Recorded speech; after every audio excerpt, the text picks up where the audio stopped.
There is a hotel in Paris. Elegant. Quiet. The kind of place where the staff moves softly and the guests are used to a certain standard of discretion. And on the afternoon of a cold January day in 1993, the manager of that hotel found himself standing outside one particular door on an upper floor, knocking, waiting, and getting no answer at all. He had reason to worry. The guest inside had asked to be woken early, 8 in the morning. His driver had come at 8, and there had been no sign of him. The front desk had rung the room at 11. Nothing. They had rung again at 3 in the afternoon. Still nothing. And now it was 3:30, and the silence coming from behind that door felt heavier than any silence should. So they broke it down, and inside, in a bed that was far too small for the man lying in it, they found the largest human being most of them had ever seen. Still, peaceful, gone in his sleep sometime in the dark hours of the night. A man who had filled arenas with 90,000 people. A man who had been in movies loved by millions. A man who, for 2 full decades, had been the single most famous professional wrestler alive on planet Earth. His name was André René Roussimoff. But the world knew him as André the Giant, the last card game, the last drive through the French countryside, the last night in a Paris hotel room. But to understand why those 48 hours hit so hard, why grown men who wrestled bears and broke tables and feared nothing wept openly when the news came through, you have to understand the clock that had been ticking over André his entire life. A clock that everyone around him could hear. A clock that André himself pretended not to notice. Because the truth is, André the Giant knew he was going to die young. He had known it for years. He had made his peace with it in the only way he knew how, which was to live enormously, to laugh loudly, to drink like the sea itself, and to never ever complain. And by the time we reach that broken door in Paris, you will understand something that makes his death almost unbearably sad. His final wish, written into his will, was that his body be gone from this world within 48 hours. It was the one thing he asked for, and it was the one thing his own size would not allow. André René Roussimoff was born on the 19th of May, 1946, in Coulommiers, a small town in the Seine-et-Marne region of France, about an hour east of Paris. His parents were immigrants. His father, Boris, had come from Bulgaria. His mother, Marianne, was Polish. They were not wealthy people. They worked a farm. They raised their children in the quiet rhythm of rural French life, where the days were long and the work was hard and nobody expected anything extraordinary to happen. But something extraordinary was already happening to their son, André. At birth, he weighed 13 pounds. That is nearly double the size of an average newborn. And he never stopped growing. By the time he was 12 years old, André stood 6 feet 3 inches tall and weighed more than 200 pounds. A child. A 12-year-old child, already taller and heavier than most grown men. He was so large that he could not fit inside the local school bus, and so a neighbor volunteered to drive him to school each morning in the back of his truck. That neighbor happened to be a writer named Samuel Beckett, the same Samuel Beckett who would go on to win the Nobel Prize in Literature, the author of Waiting for Godot. He used to play cards with André's father, Boris, in the evenings. And in the mornings, he drove the giant boy to school. It is one of the strangest and most beautiful footnotes in the entire story of André's life. And it tells you something about the world he came from.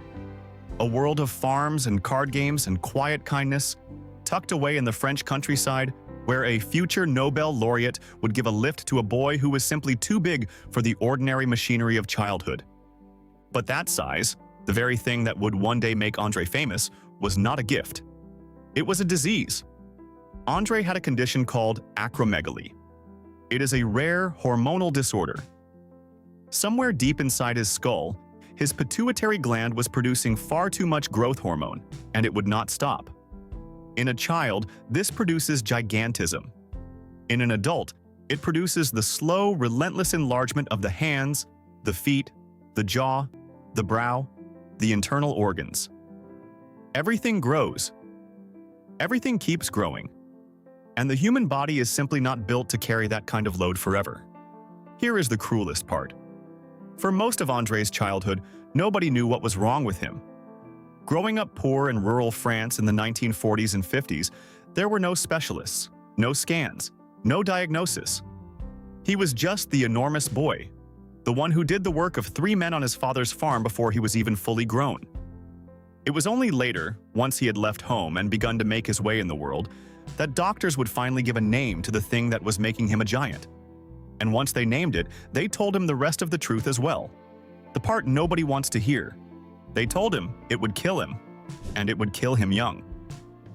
By some accounts, the first real warning came in Japan around 1970, early in his wrestling career, when a doctor there recognized the signs.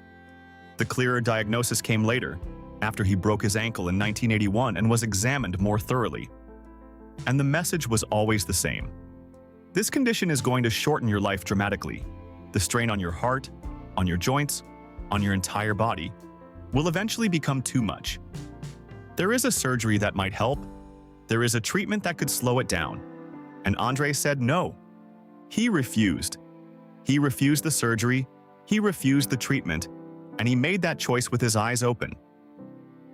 According to those closest to him, and according to his own doctors who spoke about it years later, André believed that the treatment might interfere with his career. It might change his body.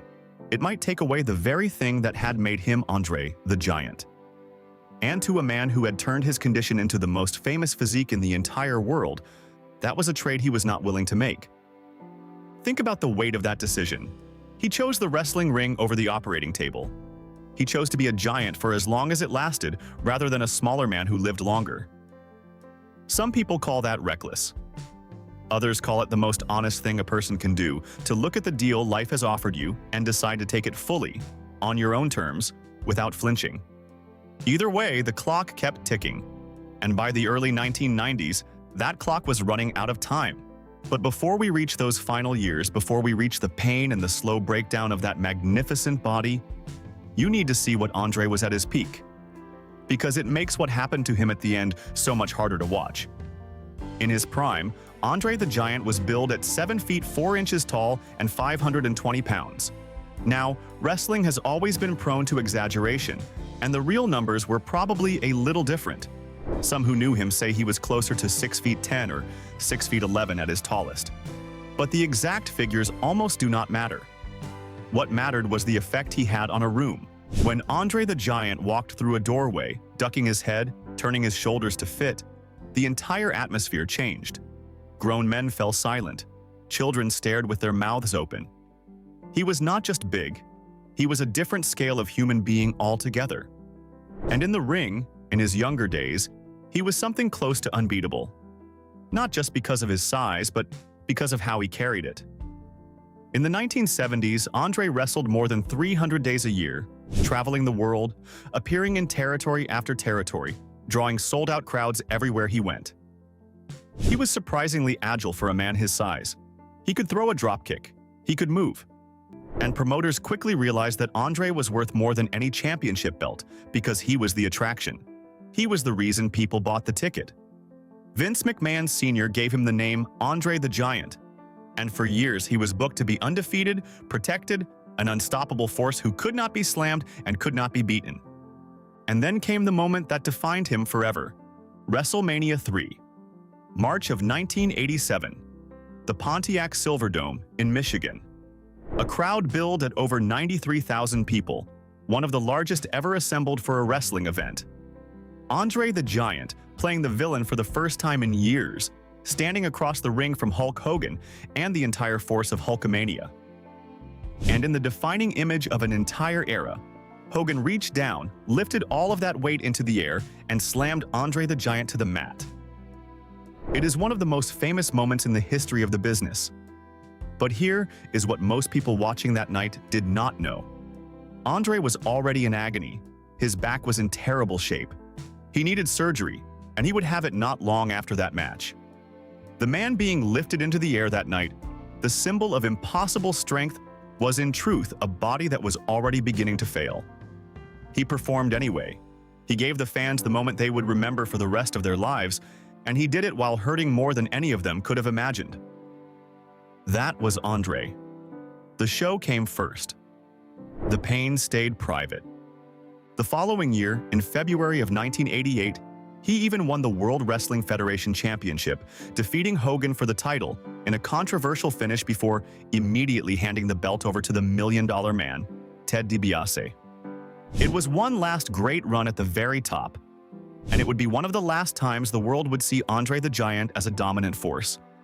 But by then, André's fame had already spilled far beyond the wrestling ring. In 1987, the same year as that unforgettable night at the Silverdome, he appeared in a film that would introduce him to an entirely different audience and secure his place in popular culture forever. The Princess Bride. André played Fezzik, the enormous, soft-hearted, rhyming gentle giant, and he was perfect for it, because in so many ways, he was simply playing himself. The director had worried at first that André's deep, heavily accented voice would be hard to understand on camera. But what came through on screen was something no accent could hide. Warmth, sweetness, a tenderness that seemed impossible in a man that size. Children who would never watch a wrestling match fell in love with Fezzik, and through Fezzik, they fell in love with André. Those who knew him said the role meant the world to him. According to his fellow wrestler Lanny Poffo, André would host movie nights after filming Wrapped, gathering his friends to watch the film again and again, delighted, asking them each time what they thought of his performance. It was a rare glimpse of a man who spent his whole life being stared at as a spectacle, finally being seen and loved for something gentle he had made. For all the arenas he filled and all the opponents he flattened, it may well be as the kind giant of a fairy tale that André the Giant is most fondly remembered today. Because after that, the decline came fast, and it was brutal to watch. The same body that had made him a legend was now turning against him with a vengeance. Acromegaly does not stop. It keeps piling on the weight, keeps enlarging the frame, keeps grinding down the joints. And André, who had spent his whole life carrying more than any human skeleton was designed to carry, was now paying the full price. His knees buckled under him. His back, even after surgery, was a constant source of pain. Simply standing up became a struggle. Simply walking across a room became an ordeal. Those who traveled with him in those final years describe it plainly. André, the man who had once thrown dropkicks in front of screaming crowds, could now barely move. He needed help getting in and out of vehicles. He moved slowly, carefully, deliberately, because every step cost him something. The giant was buckling under his own weight, quite literally being crushed by the very size that had made him famous. And to cope with all of that pain, André turned to the one thing that had always been his companion on the long road. He drank. Now, the stories of André the Giant's drinking are the stuff of wrestling legend, and many of them are told with a grin, because they are genuinely astonishing. He could consume amounts of alcohol that would kill an ordinary person several times over. There are credible accounts of him drinking dozens upon dozens of beers in a single sitting. One of the most famous stories claims he once put away more than 100 beers in one night. Part of this was simply his enormous size and the way his body processed it. Part of it was that acromegaly affected the way his liver worked. But part of it, the sad part, the part we do not laugh about, is that in those final years the drinking was also medicine. It was how he dulled the constant, grinding pain of a body that was slowly failing. It was how a proud man who refused to complain found a way to get through the day. He was not going to tell you he was hurting. That was not who he was. He was going to smile and pour another drink and make you feel like the most welcome person in the world. And underneath all of it, the clock kept ticking. And the truth is, the danger had been circling him for a long time. Years earlier, back at his ranch in North Carolina, around the Christmas season in the early 1980s, André had a terrifying warning. One night, when he lay down to sleep, he found that he could not breathe. Something was wrong deep inside his chest. André was not a man who liked doctors, and he was not a man who liked to make a fuss, so he resisted seeking help. But eventually, a local doctor friend was called to the ranch to look after him. The problem, as those close to him understood it, was fluid building up around his heart, the organ straining under the impossible demands his body placed on it. He recovered that time. He got better, and he went on with his life, and he pushed the fear back down where he kept it. But the people who loved him never forgot it. And when the end finally came in Paris, more than a decade later, at least one of his closest friends believed it was that same old enemy returning. The heart, surrounded and overwhelmed, simply unable to keep going any longer. That was the shadow André lived under. Not a sudden accident, not a single unlucky moment, but a slow, patient pressure that had been building inside him since before he was even born. He carried it the way he carried everything else, quietly, without complaint, with a smile for whoever happened to be in the room. By this point in his life, André had largely stepped away from the American spotlight. His body could no longer handle a full schedule, but he was not quite finished. There was still one place in the world where André the Giant could be André the Giant on his own terms one more time, and that place was Japan. Throughout 1990, 91, and 92, André toured Japan a few times each year with All Japan Pro Wrestling, working alongside his old friend, the legendary Giant Baba. These were not the athletic marathons of his youth. They were carefully arranged six-man tag team matches designed to protect him, to limit his time in the ring, to let him contribute without asking his broken body to do more than it could. He would come in, do what he could, share the moment with the fans who adored him, and step back out. It was wrestling adapted around a man who was running out of road, and it was done with love and respect by everyone involved. On the 4th of December 1992, at the Nippon Budokan in Tokyo, André the Giant wrestled the final match of his career. He teamed with Giant Baba and Rusher Kimura in a six-man tag, and they won. It was a fitting way to go out in Japan, the country that had embraced him early, beside a friend, on the winning side. Very few people in that building could have known they were watching the last match of the greatest attraction the business had ever produced. But that is exactly what it was. After more than 5,000 matches across more than 2 decades, after traveling the entire globe several times over, after becoming the most recognizable wrestler on Earth, André the Giant walked out of that ring for the final time. He officially retired from professional wrestling that December. He had just 1 month left to live. And this is where the final chapter truly begins. Because with wrestling behind him, André flew back to the United States, to the place he loved most in all the world.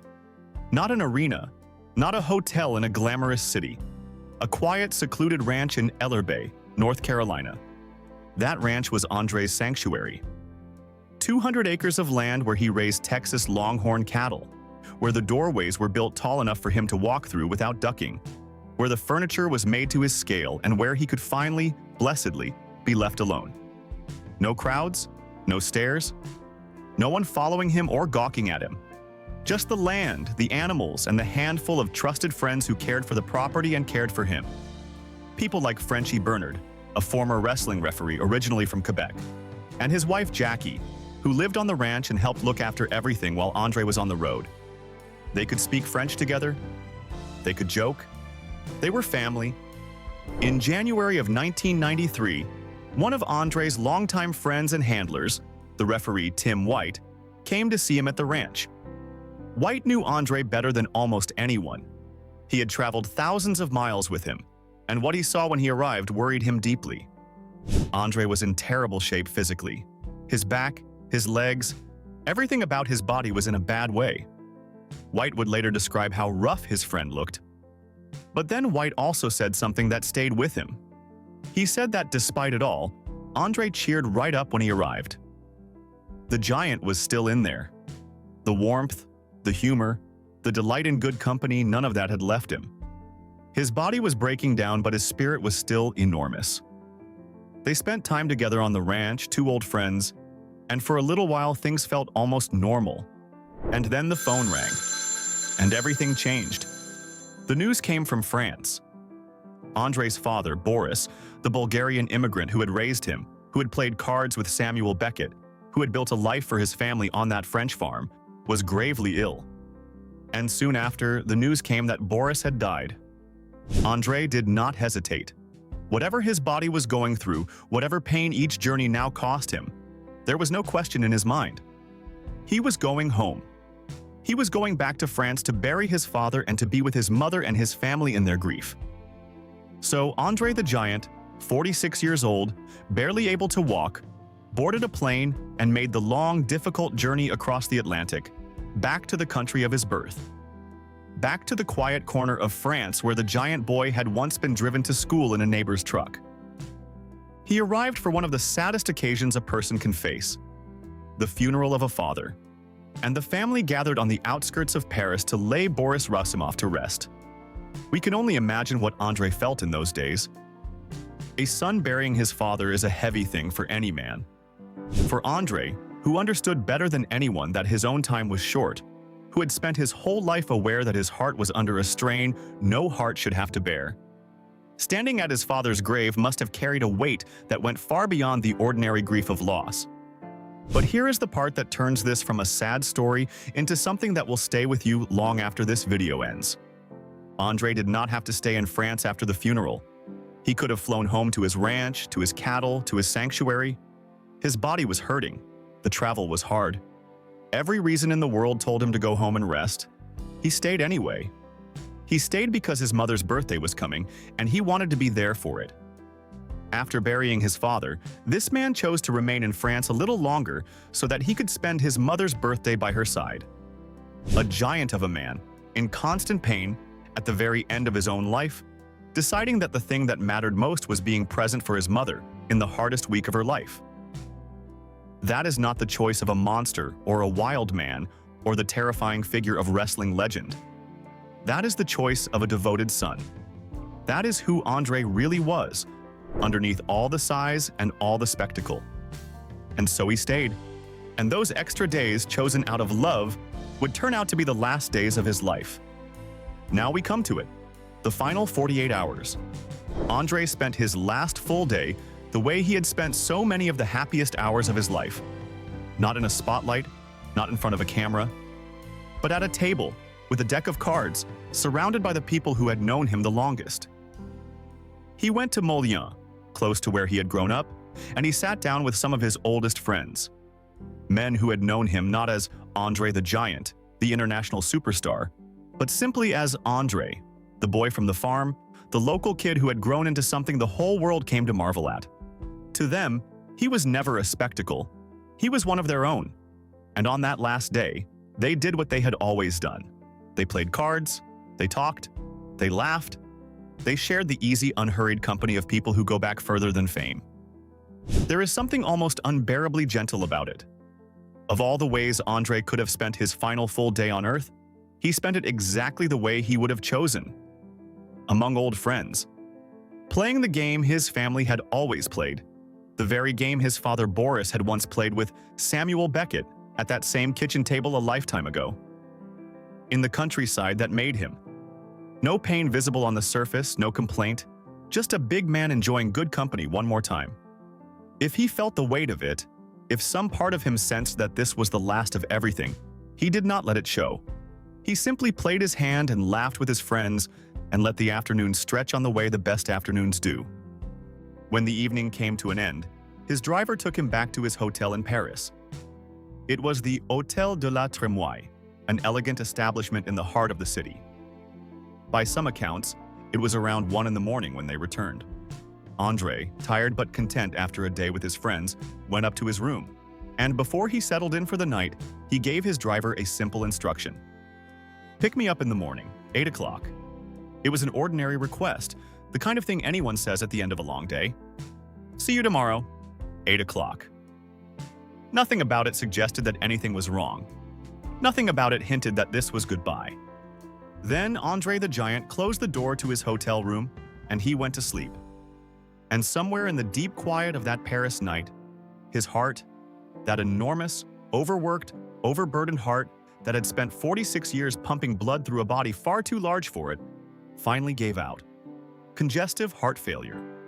Very likely a heart attack, striking while he slept. The exact thing the doctors had warned him about all those years ago, when they told the young giant that his condition would one day take him, and take him early. He did not wake in pain. He did not cry out.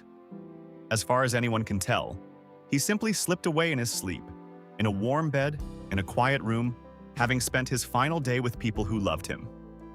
If there is any mercy at all in this story, it is that. He did not suffer at the end. He went gently. But the world did not know yet. And that is where the last piece of these 48 hours becomes almost painful to sit with. Morning came. 8 o'clock arrived, and with it the driver, waiting downstairs as instructed. But André did not appear. Minutes passed, then more. The driver waited, no doubt assuming the big man was simply moving slowly, as he so often did those days, taking his time to rise and dress. But André did not come down. At 11 in the morning, the hotel telephoned his room. The phone rang, and no one answered. Perhaps he was in the shower. Perhaps he had gone back to sleep. There were still ordinary explanations, still reasons not to panic. And so the hours ticked by, the way hours do, slowly and then suddenly. At 3 in the afternoon, the hotel called the room again. Again, no answer. And now the unease was turning into something colder. A guest who had asked to be woken at 8, who had a driver waiting, who had not answered his phone in 7 hours. Something was wrong. Everyone could feel it. At 3:30, the hotel manager went up to the room himself and knocked on the door. He called out, he waited, and there was nothing. No footsteps, no voice, no sound at all from the other side. So they made the decision they had been dreading. They forced the door open. And there, in a bed built for ordinary people, they found André the Giant. Gone.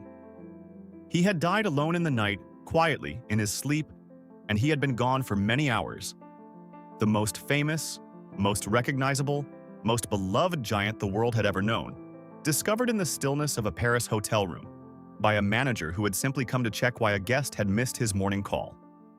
He was 46 years old. The news moved across the world with the speed of grief. In wrestling locker rooms, in the offices of the companies he had helped build, in the homes of the millions of fans who had grown up watching him, the word spread. André the Giant is dead. And it did not seem possible. How could a man that large, that powerful, that permanent simply be gone? He had felt less like a person and more like a landmark, a fixed feature of the world, as certain as a mountain. And now the mountain was gone. The men who had shared the road with him, the tough men, the men who feared nothing, wept. Because they knew what most fans could only guess at. They knew how gentle he had been. They knew how much pain he had hidden. They knew that behind the terrifying size and the larger-than-life legend was one of the kindest, warmest, most generous souls the business had ever known. And they knew they would never see anyone like him again. But André's story was not quite over, even in death, because there was still the matter of his final wishes. And in a cruel final twist, his own body would defy him one last time. In his will, André had left clear instructions.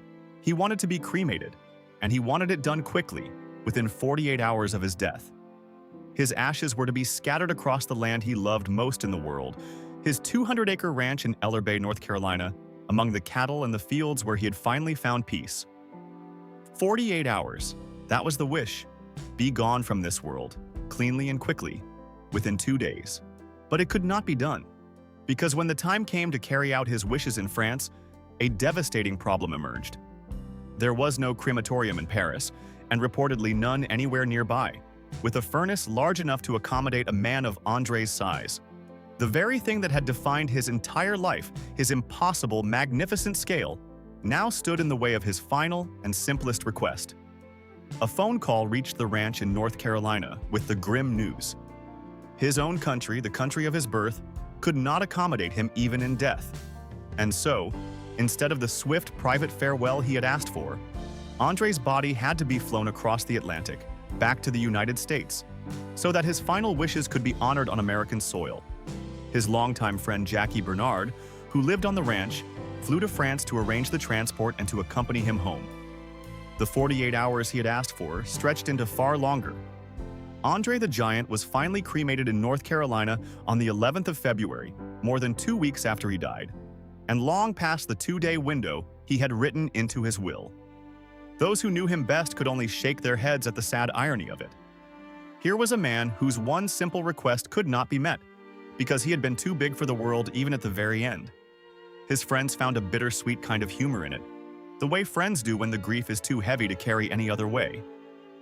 They remarked that it was a good thing André had always been such a patient man. Because if the giant had ever truly had a temper, all those delays might have caused a great deal of trouble. When the cremation was finally done, his ashes weighed 17 pounds. And they were brought home to the ranch, to the land he loved.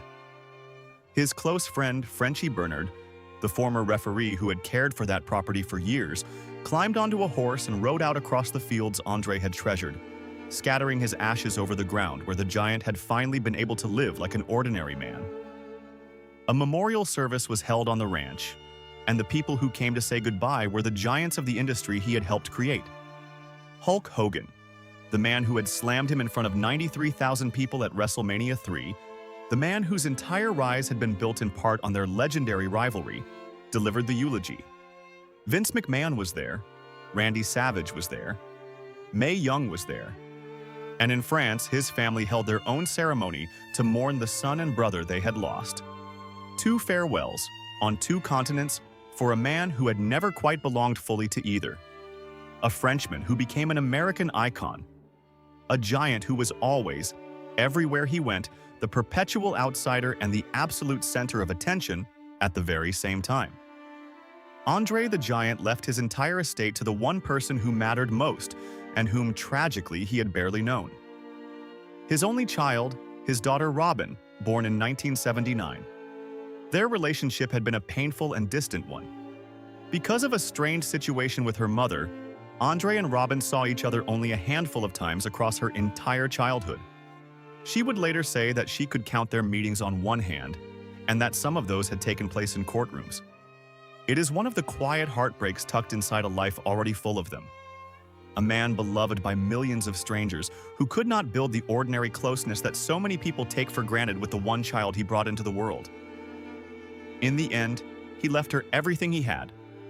And she became the guardian of his name and his legacy, the keeper of the flame for a father she never really got the chance to know. In the months after his death, the company he had done so much to build created a new honor, a Hall of Fame to celebrate the greatest figures the business had ever produced. And there was never any doubt about who the very first inductee would be. André the Giant, the 8th wonder of the world, the man who had drawn more people to more arenas than anyone before him. He was the foundation, and it was only right that the foundation be honored first. Years later, the tradition would grow into the André the Giant Memorial Battle Royal, held around the biggest event of the wrestling year, with the winner receiving a trophy made in André's likeness. Every year, a new generation of performers reaches for that trophy, most of them not yet born when André walked the earth. And every year, his name is spoken again, and his image stands over the ring, watching. A giant, still presiding over the business he loved, long after his heart gave out in that quiet Paris night. So what do we take from those final 48 hours? We take the card game in Mullion, the old friends, the laughter of a man who chose to spend his last full day exactly the way he would have wanted. We take the decision to stay in France for his mother's birthday, a son putting family above his own comfort even as his body was failing. We take the simple instruction to a driver, 8 o'clock, an ordinary promise about an ordinary tomorrow that never came. And we take the terrible, tender irony of a man whose final wish to be gone within 48 hours could not be granted, because he had been too large for the world to let go of quickly. André the Giant knew, for most of his life, that he was living on borrowed time. The doctors told him early, and they told him plainly. He could have chosen the surgery. He could have chosen the treatment. He could have chosen, perhaps, a longer and smaller and quieter life. Instead, he chose to be a giant, fully and completely, for as long as that giant could stand. He gave the world moments it will never forget, and he carried a mountain of pain in near total silence, and he never once asked anyone to feel sorry for him. And when the end came, it came softly. In his sleep, after a day of cards with old friends, in the country that made him. That is about as much mercy as a life like his could hope for. They do not make them like André anymore. They cannot. He was a one-of-a-kind collision of biology and personality, a man whose disease made him a legend and then took him away far too soon. He was terrifying to look at and gentle to know. He was the most famous wrestler in the world and one of the loneliest men in it. He was a Frenchman, an American, a giant, an actor, a son, a father, a friend. And for one brief, extraordinary window of time, he was the biggest star the world of professional wrestling had ever seen, or ever will. The mountain is gone. But the shadow it cast is still enormous. And every time a doorway seems just a little too small, every time someone in a locker room tells a story that begins with the words, "You would not believe how big he really was," André the Giant lives again for a moment. He was too big for the school bus, too big for the ring to contain, and in the end, too big for the world to say goodbye to in 48 hours. But we can still say goodbye now. And we can say, thank you. For the wonder, for the warmth, and for the memory of the gentlest giant who ever lived. If you enjoyed this journey through the final days of André the Giant, take a moment to like this video and subscribe to the channel for more deep dives into the lives and legends of the people who shaped this business. Leave your favorite André memory in the comments below. And until next time, take care of yourselves.